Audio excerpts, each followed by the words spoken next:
da escola.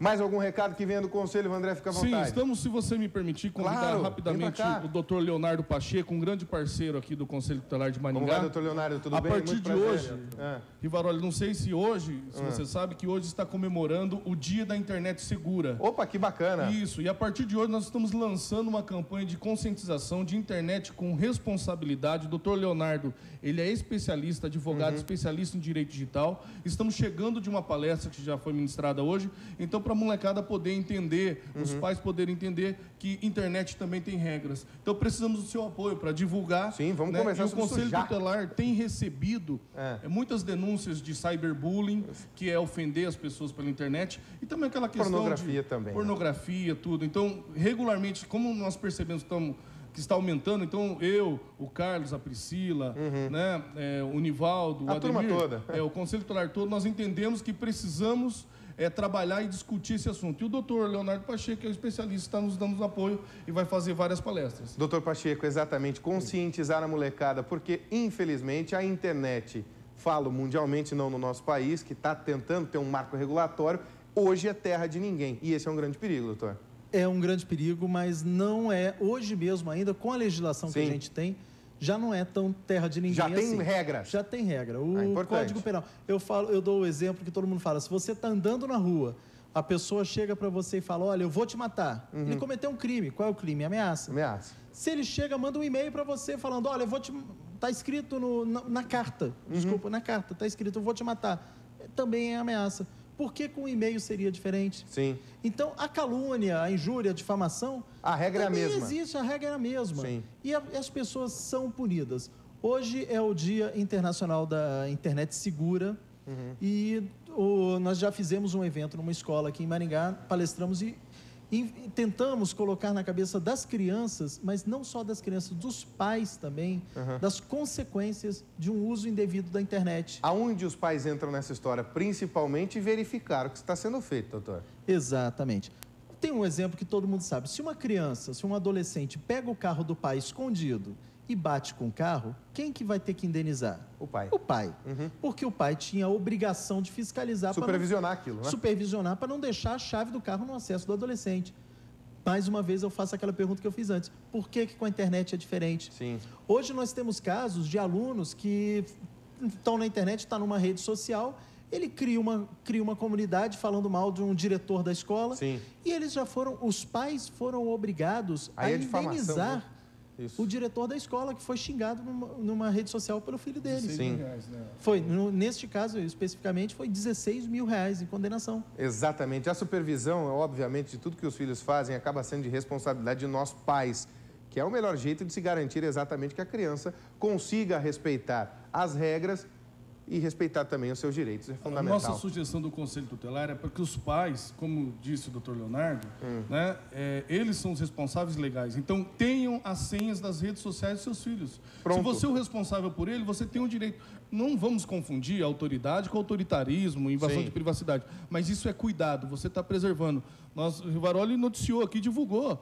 Né? O GAECO, o Ministério Público, o Conselho Tutelar, prendeu um pedófilo, que nós descobrimos ele por uma rede social, a família nos denunciou, e o GAECO foi lá e prendeu ele na porta da escola. Só que por que aconteceu isso? Porque aquela mãe monitorou, ela tinha a senha, ela acessou, entendeu? Então nós precisamos que os pais fiquem atentos. Não só porque vão ser responsabilizados, doutor Leonardo, mas para preservar a integridade da criança, que é fundamental. O mais importante nessa história não é nem a responsabilização criminal, e sim a defesa do íntimo da criança, do ser infantil, a proteção ao ser criança, que é o fundamental para todos nós. Esse ciclo de palestras, ele vai acontecer por várias escolas. Isso, o doutor Leonardo fez um compromisso conosco, então começa hoje em comemoração ao Dia Internacional da Internet Segura e vai até o mês das crianças, até outubro. Então, no mínimo, uma mensalmente em escolas públicas, isso é muito bacana. Instituições, ONGs. Então, nós vamos levar para o conhecimento daqueles que pensam em fazer coisa errada e para aqueles que foram vítima. Né? Então, o doutor Leonardo ele tem muito conhecimento, ele atua em vários casos, né, especialista na situação, então acredito que vai contribuir. Hoje foi impressionante, né, doutor? As perguntas da criançada, a participação, e realmente a molecada entende muito de internet. A participação da molecada hoje foi um negócio que surpreendeu. Eles já nascem, já está no DNA, já nascem sabendo mexer. E as questões que eles me passavam, eles já perguntavam, olha, mas se acontecer isso, meu pai vai ser responsabilizado? Eu falei, vai, entendeu? Então, toma precaução para que isso não aconteça. Tá. Doutor, uma outra dúvida que os pais têm.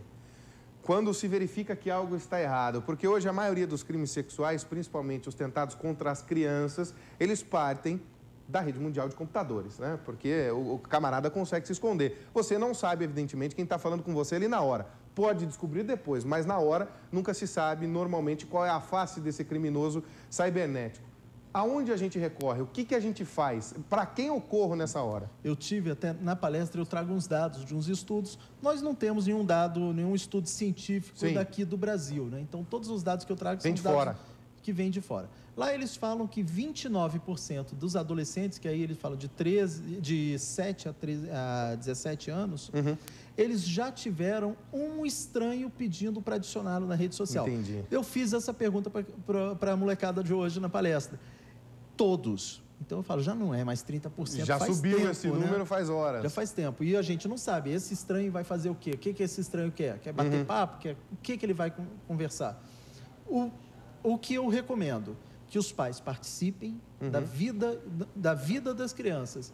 A pessoa faz uma diferença entre mundo real, mundo digital, mundo virtual, mundo real. Não existe. O mundo é um só. E hoje o virtual faz parte desse mundo. Faz parte, foi trazido para cá. E aí buscar, lógico, as autoridades, né? Os pais têm que participar, identificando isso daí. Entrem em contato com conselho tutelar, entrem em contato com polícia, entrem em contato com um advogado.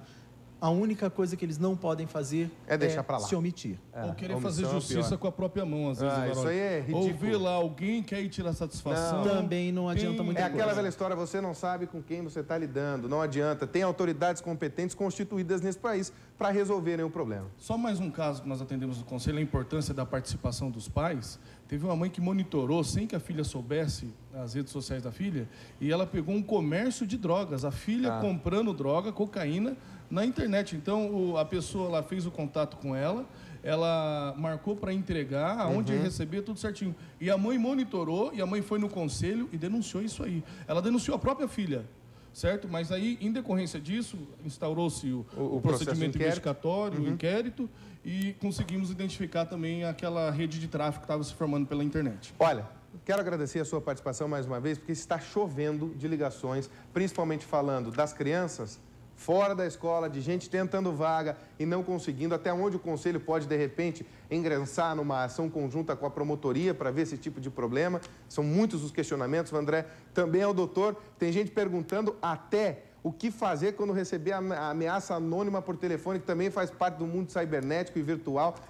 São tantos os questionamentos que eu vou ter que encaminhar os dois, que não dá para a gente responder tudo aqui, porque a nossa entrevista já se alongou. Doutor, muito obrigado pela sua participação. Uma última para o André. André, na semana passada vocês fizeram uma vistoria naquela escola onde estão sendo recebidas as famílias que estavam no conjunto Atenas 2. Muitos falaram do pedido de interdição. Como é que está esse processo hoje por lá? Uma situação inadmissível, um desrespeito com aquelas famílias, com as crianças principalmente. O Conselho Tutelar na semana passada protocolizou no Judiciário, né, para que aquelas famílias que têm crianças, que o nosso compromisso é com as famílias que têm crianças, né, aí as outras famílias que não têm crianças, que procurem os órgãos de apoio a elas. Mas, em específico, nas famílias que têm crianças, o Conselho Tutelar, através do conselheiro Carlos Bonfim, protocolizou um pedido que sejam incluídas no aluguel social. Sim. Certo? Então, que as crianças saiam de lá. Lá tem escorpião, lá tivemos o problema da água. Sim, com né? ferrugem. Lá também tem problema de água. Então, tem problema de agrotóxico. Então, os problemas lá são inúmeros. Né? E a prefeitura tinha conhecimento. No outro momento, já a prefeitura tentou levar para um outro local, na escola João Gentilinha, ali na Gleba Pinguim. Né? Tivemos sucesso, fomos atendidos, não foram para lá, mas, em consequência, né, foi para outro local. Então, é um desrespeito, e até aproveitamos o seu programa para pedir mais responsabilidade por parte dos nossos gestores públicos, por parte da classe política, para pedir mais responsabilidade daqueles setores que atuam em defesa da criança e do adolescente, que de fato cumpram com as suas funções. O conselheiro tutelar não faz favor para ninguém. Nós temos o dever de defender direitos. E tem vários outros órgãos que também têm esse dever e nem sempre funcionam a contento. Desculpa esse desabafo. Não tem problema. Muita gente fala de uso político. O conselho tutelar está sendo usado politicamente ou não? Me responde na lata, Vandré. Depende de cada um, né? Eu acho que pode ser. Eu também já tenho minha trajetória política, não adianta negar. Estou ao vivo aqui, eu tenho uma vida política antes do conselho tutelar. Mas não é através do conselho tutelar que eu faço política. Eu já tenho uma vida pregressa. Então, todos os órgãos, se você for ver Detran, Sanepar, Copel, Coapar, então tem política. É a política que move, é o sistema de gerenciamento da sociedade brasileira. Né? Agora, se não estão gerenciando corretamente, talvez é porque os eleitores não estão votando certo ou então não estão fazendo valer os seus direitos. É isso aí. André, obrigado pela sua participação. Doutor, eu vou encaminhar as perguntas a vocês dois, porque foi um número incontável mesmo. Muito obrigado mais uma vez, essa parceria do Conselho com o Balanço Geral e agora também falando aí do mundo cibernético, que é muito importante para nós. Aqui pela Direita, os dois, muito obrigado pela participação. Enfim.